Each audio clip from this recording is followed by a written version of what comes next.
So the update is that we've had 20,324 positive test results returned, including 6,704 rapid antigen tests and 13,620 positive PCR tests. The 13,620 positive PCR results were returned from 76,672 PCR tests. We've got 2,712 people in hospital, including 189 people in ICU, of whom 72 are ventilated. We are announcing the deaths of 34 individuals today, 26 men and 8 women, and can I express my condolences to their families for their loss. Of the 34 people who died, 1 person was aged in their 40s, 5 people were aged in their 50s, 5 people were aged in their 60s, 9 people were aged in their 70s, 10 people were aged in their 80s, and 4 people were aged in their 90s. 2 people had received 3 doses of the COVID-19 vaccine, 23 had received 2 doses, and 3 people had received 1 dose, and 6 people were not vaccinated. Of the 8 people who died aged under 65 years, 6 were men and 2 were women, and 4 of these people had received 2 doses of the vaccine, 1 person had received 1 dose, and 3 were not vaccinated, and 7 of these individuals had serious underlying health conditions.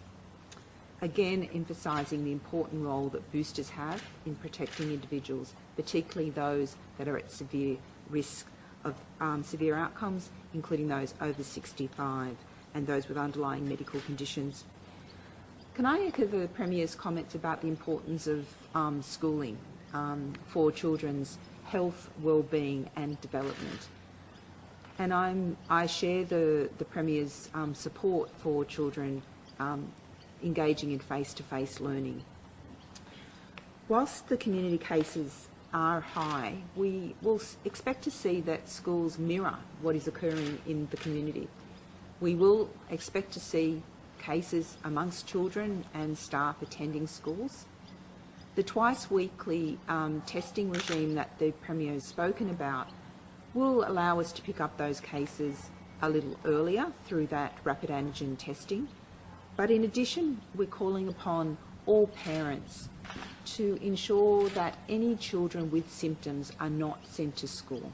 So please do not send your child to school if they have symptoms.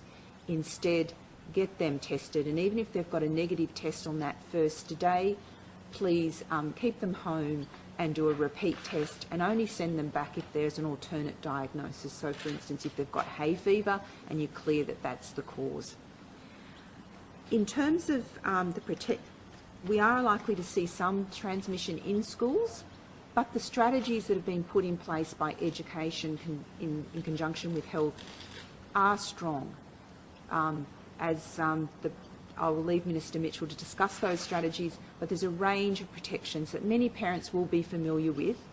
Some of the similarities to what were put in place in previous years, and those strategies aim to reduce and minimise the spread of COVID in our schools. However, we are expecting that with the return of schools and with a bit more mobility, that we might see an uptick in case numbers.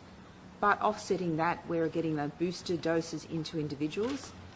I do ask that parents in that first 4 weeks try and minimise their children's activities or connections with other children in sleepovers and other activities that might drive infection, so that we can preserve that face-to-face time at school whilst that community level of transmission is high. Also, and Professor McCartney will talk to this later, but certainly children with significant underlying health conditions, we ask you to talk to your doctor about the timing of your vaccinations and your plans for return to school. Thank you.